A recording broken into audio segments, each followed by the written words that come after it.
اچھا تقریر ہو گئی میری. رضوان بھائی کہنے لگے مولانا آپ نے تو بڑی عالمانہ تقریر کی. جنید بھائی کہنے لگے مولانا آپ تو بہت بڑے عالم ہیں. میں نے کہا کہ کہاں میری تعریفیں کر رہے ہو بھائی, میں تو ایک جاہل ہوں. اب انصاف سے بتاؤ کامٹی والو, یہ جو میں نے خود کو جاہل کہا تو کیا تم بھی مجھے جاہل کہو گے؟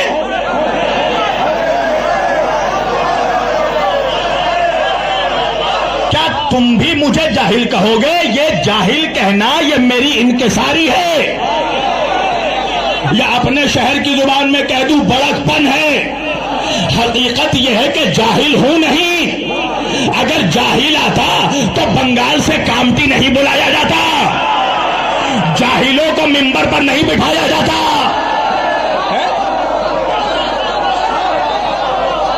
تو جب اتنا بڑا مجمع مجھے سننے آیا ہے, ایک صوبے سے دوسرے صوبے آیا ہوں, تو کچھ تو علم ہے سینے میں. مگر یہ میرا خود کو جاہل کہنا میری انکساری ہے. میں کہہ سکتا ہوں, تم مجھے جاہل نہیں کہہ سکتے. بھئی اللہ نے یہ تو کہا میرے حبیب کہہ دو میں تمہارے جیسا بشر ہوں. نبی نے یہ تو کہا میں تمہارے جیسا بشر. کیا مطلب؟ تم بھی آنکھوں سے دیکھتے ہو میں بھی آنکھوں سے دیکھتا ہوں, تم بھی کانوں سے سنتے ہو میں بھی کانوں سے سنتا ہوں, تم بھی ہاتھوں سے کھاتے ہو میں بھی ہاتھوں سے کھاتا ہوں, تم بھی پیروں سے چلتے ہو میں بھی پیروں سے چلتا ہوں. مگر قرآن میں ایک جگہ مجھے دیکھا نبی نے یہ تو کہا میں تمہارے جیسا بشر ہوں, مگر یہ کب کہا کہ تم بھی میرے جیسے بشر ہو؟ بول میرے حبیب کہہ دو میں تمہارے جیسا بشر ہوں. اچھا میری تقریر ہوئی, آپ لوگوں کو بہت پسند آئی. میرے والد بھی مقرر تھے,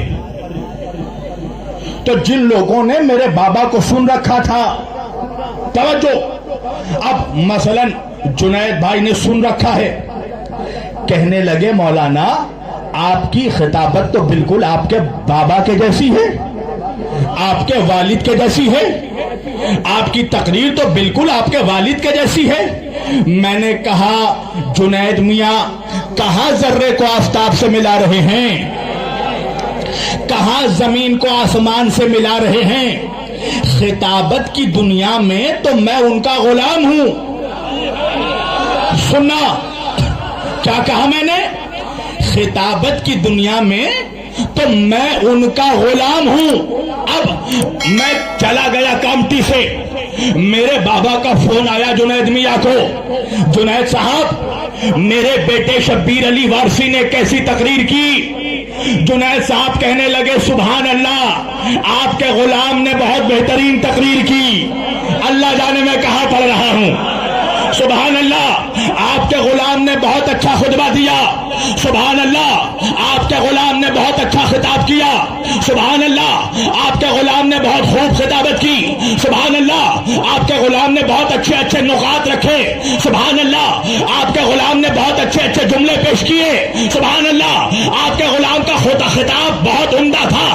اب میرے والد کو غصہ آیا, کہنے لگے جنید میاں میرے بیٹے کو میرا غلام کیوں کہہ رہے ہو؟ جنید صاحب کہنے لگے آپ کے بیٹے شبیر وارسی نے خود کہا ہے کہ وہ آپ کا غلام ہے, وہ آپ کا غلام ہے.